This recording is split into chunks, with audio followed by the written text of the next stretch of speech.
så sænker robotten hastigheden. Jeg hedder Frank Mikkelsen, og jeg er adjunkt her på Aarhus Maskinmesterskole. Det, der er fedt her på stedet, det er, at der er så stor en faglig gruppe af medarbejdere, at man kan diskutere ting. Vi snakker grøn omstilling her på stedet, ikke også, ikke? Vi laver projekter i nye brændstoftyper.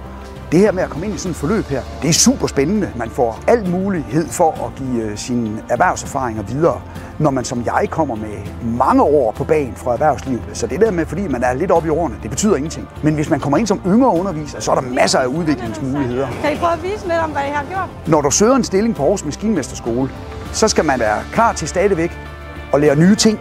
Man skal være klar til at bringe dem videre.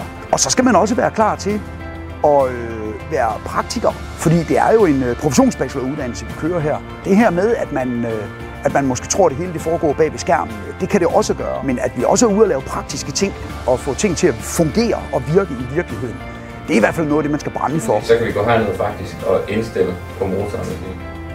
Det er skide godt at være på Aarhus Maskinmesterskole.